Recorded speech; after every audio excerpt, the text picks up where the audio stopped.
सुबह की हल्की धुंध में बुंदेलखंड की धरती जाग रही थी। दूर दूर तक फैले कच्चे घर, छोटे मंदिरों की घंटियां और खेतों के बीच खड़ा मौधा अपने पुराने रूप में सांस ले रहा था। गांव के बीचों बीच एक ऊंचे टीले पर विशाल पत्थरों से बना किला दिखाई देता था, जिसके चारों ओर जीवन चलता रहता था। व्यापारी अपने बैलगाड़ियों के साथ आ जा रहे थे, सैनिक गलियों में गश्त कर रहे थे और लोग जानते थे कि यही किला मौधा की ताकत और सुरक्षा है। जैसे जैसे सूरज ऊपर चढ़ा, मीनारों पर लहराते झंडे और ऊपर से चौकनी निगाहें रखने वाले प्रहरी दुश्मनों को दूर से ही चेतावनी दे रहे थे। ये किला चंदेल शासकों की शक्ति का प्रतीक था, जहां से पूरे इलाके की निगरानी होती थी और हर आने जाने वाले पर नजर रखी जाती थी। किले के सामने विशाल हाथी दरवाजा था, जो अपनी भव्यता से ही डर पैदा करता था। मोटे लकड़ी के पाटों पर लोहे की नुकीली कीलें जड़ी थी, ताकि कोई हाथी या शत्रु उन्हें तोड़ न सके। दरवाजे के पास युद्ध के लिए सजे हाथी खड़े रहते थे और सैनिक भालों में तलवारों के साथ तैनात रहते थे, तो उसकी गूंज पूरे मौधा में सुनाई देती थी। किले के भीतर पत्थरों से बना दरबार था, जहां चंदेल राजा का प्रतिनिधि बैठकर शासन करता था।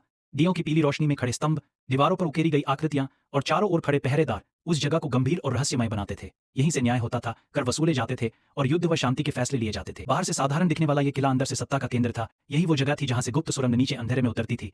दीवारों पर टंगे दिए हल्की रोशनी देते थे और ठंडी हवा रहस्य का एहसास कराती थी। कहा जाता था कि संकट के समय इसी सुरंग से राजा और सैनिक चुपचाप निकल जाते थे, और यही सुरंग मौधा के किले का सबसे बड़ा रहस्य थी।